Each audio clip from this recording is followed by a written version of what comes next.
Mayong adlaw mga kigalaan, ako si Chakoy. Ako si Mark. And welcome sa Wondering Kusina. Today's episode, magluluto tayo ng sisig, pork sisig. Now, ibang variation to ng sisig mga ka-wonders. Although, it has a similar process, but we are going to make a different take. Maraming ways ng pagluto ng sisig, hindi lang isang paraan. At ito ang paraan ng Wondering Kusina through Chef Mark, ang pagluto ng aming pork sisig. So mga ka-wonders, sa isang wok, magpakulo lang tayo ng tubig. So lalagyan lang natin ng asin, 4 teaspoon of salt, and then ground black pepper, and then isang buong bawang. Hiniwa ko lang siya sa dalawa.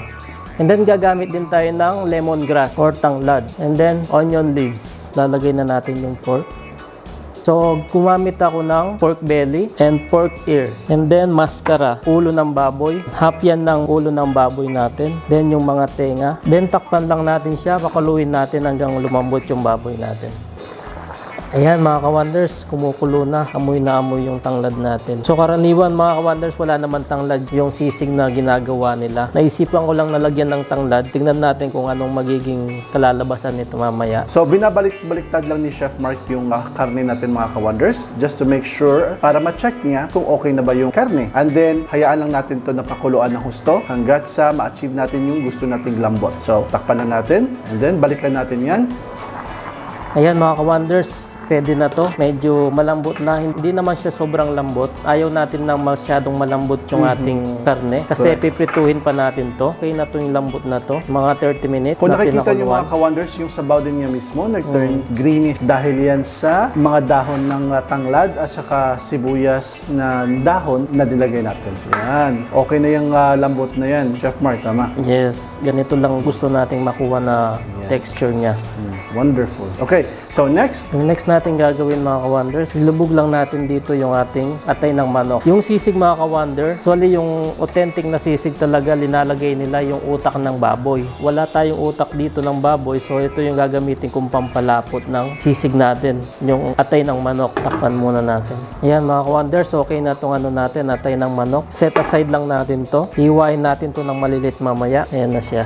Then mga ka-wonders, dito natin i-deep fry yung ating pork. So habang pinapalamig natin ng konti yung pork natin, pwede na tayong magpahinit ng mantika. So sa deep frying process mga ka-wonders, it is very important na kung gusto nyo mag-crispy yung inyong pork or anything na niluluto nyo na fried, kung gusto nyo mag-crispy, kailangan nyo siyang palamigin muna bago nyo initin ulit sa pamamagitan ng paglubog sa mantika. Yes. So lalagyan lang natin ng mantika itong kaldero natin. So dito ako nagprito mga ka-wonders kasi para matakpan natin siya kasi tatalsikan yung mantika mamaya. Dito tayo sa may takip. Yan mga ka-wonders, pwede na itong mantika natin na to. So half ng kaldero natin yung mantika. Painitin lang natin to.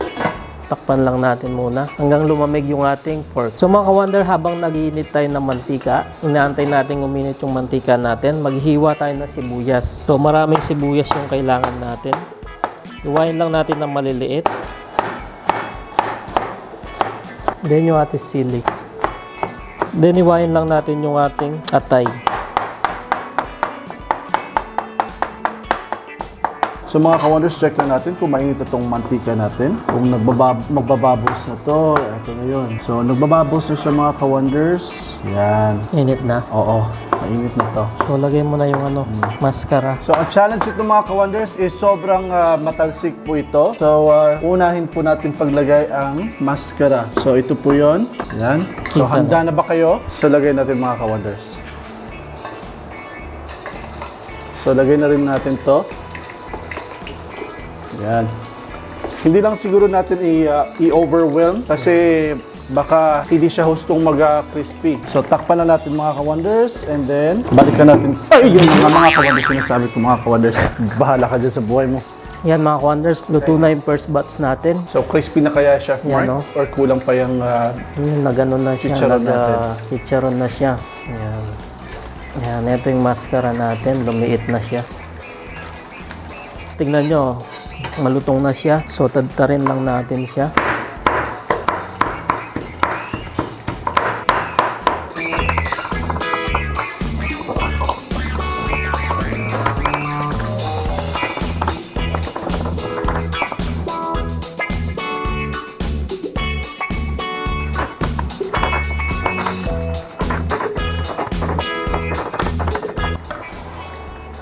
Ayan mga wonders. Ganyan yung paghiwa sa sisig natin mga ka-wonders. Medyo maliliit siya na tad-tad. Yan yung original na pag-cut ng sisig. Ayan mga ka-wonders, eto na yung chinyap natin. Tenga ng baboy, tsaka yung maskara. Isang belly. So ilagay lang natin tong atay na pinakuluan natin kanina. Sali lang natin siya dyan. Yung atay mga ka-wonders, optional lang to. Kung ayaw nyo nang may atay, pwede nyo nang hindi lagyan. Yung talagang linalagay na pampalabot is yung utak ng baboy. At saka minsan may reno ang nilalagay yung iba. Ayan. Lagay natin yung sibuyas. Then yung ating sili na iniwa.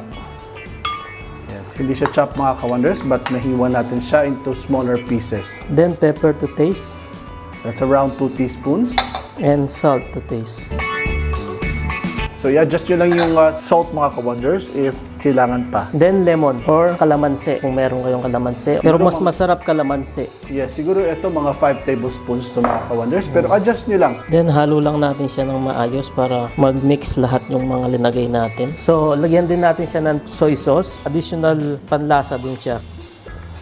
Mga 3 tablespoons yan mga ka-wonders. Yan. Okay na yung ano natin, sizzling plate. Lagay lang natin sa ating sizzling plate. Yung sizzling plate natin mga ka-wonders, nasa butane na siya or nasa stove lang. So, kailangan continuous yung heat niya bago nyo ilagay yung sisig nyo para makita nyo talaga yung sizzling effect niya. So, now, let's put it in. Lagyan lang natin konting butter.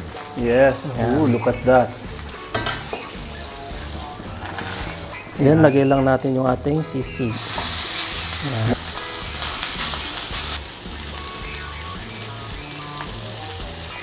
And mga ka-wonders, sizzling na sizzling. And then yung ating chillis. And then yung ating log. Yan. And then a drizzle of mayo. Yan. Tignan nyo yan. Ilipat na natin dito sa ating. Yan yung ating sisig Kapampangan style ala Chef Mark dito sa Wondering Kusina. So mga ka-wonders, ilagay namin ulit sa butane para makita nyo na super sizzling siya. Yan. Yan. Pwede nyo gawin para ma-achieve nyo yung talagang sizzling. At look at that. Yan, sige Chef Mark. Look at that. So, super low flame po ito. See? So, dapat crispy pa rin yung sisig natin. For me this how should sisig be, na dapat siyang nasa talagang stove habang hinahalo siya. Yung sizzling plate nasa stove habang hinahalo. Yan. Yan, mga wonders. Sarap na nito. Ayan. Ayan. So now, tikman na natin. Kumakain ka na. Wala pa, hindi pa ako. So ito na. Ito na. So nilagay namin sa lalagyanan niya yung kahoy, the usual kahoy ng sisig. At saka salamat kay Kabayan Nalibet. For the sizzling plate. At saka para sa induction cooker at sa halos lahat ng gamit natin tonight. Yes. Yes. Tikman na natin. Sarap. Hindi siya nakakaumay na parehas sa mga ibang di ba, na sobrang taba. Pero ito, tama lang kasi Homemade. homemade. And we know what we wanted and alam natin kung ano yung dapat natin ilagay sa ating sisig. If you're going to do it at home, do it right. Do your sisig perfectly at home. Kasi malapit na rin ang Pasko. Alam natin, marami ng Christmas party coming up. Masarap pulutan. Yes. And sana matapos itong COVID or makontrol natin para makapagsaya tayo. Another tikim. Tamang-tama lang yung lambot ng tenga, yung belly. Nag-ano siya talaga. Hindi siya masyadong malambot. So, ganito. Itong gawa ni Chef Mark, ito yung Kapampangan style. So, kung ako, sa ingredients na ginamit namin, if you feel like adding more salt or toyo, pwede niyong lagyan. Tapos yung mayonnaise is optional lang din yan. Kasi yung talagang original na sisig, wala siyang mayonnaise. So, toyo lang, sa paminta, kalamansi, asin. That's right. So, excited ako makakatikim sa Pampanga. Pag nakapag-food tour tayo, punta tayo doon kay, sino yun? Aling Lusing. Aling Lusing, yung sisig nila doon. Nakakapangalan ng mama ko. Hello po. And mga ka-wonders, yung lemongrass na ginamit natin, malalasahan mo siya. Pampawala ng pampawala ng lansa. Lansa. Sarap. Wala ng rice to. Apat na maubos. Ang dami namin nagawa. Yes. Pang ano po to? Pang isang linggo. Pang isang linggo ulam. There you have it mga ka-wonders. That's our episode for today. That's our recipe for today. That's sisig, pork sisig by Chef Mark, Kapampangan style. And if you're new to the channel, welcome to Wondering Kusina. And please don't forget to click that subscribe button and click that notification bell para updated kayo sa lahat ng mga bagong videos namin. And please don't forget to select all so that you'll be updated and you will be notified whenever we have new videos for for you. Yes, meron din kaming social media account. Meron kaming Facebook and Instagram. Please follow us. And then, abagan nyo kami lagi kasi meron kaming mga live. Yes, yun. And don't forget, malapit na tayo mag 50,000 subscribers. Hey, congratulations to us and thank you very much for your support. Once we reach 50,000, mamimigay po tayo ng mga sorpresa kababayan natin sa Pilipinas at mga gifts naman dito sa ating mga kababayan dito sa UAE. That's it mga ka-wonders. That's our episode for today. Special mention and thank you to Kabayan Lalibet. Salamat po. Thank you. And ako si Chakoy. Ako si Mark. Stay cool, stay safe, and peace.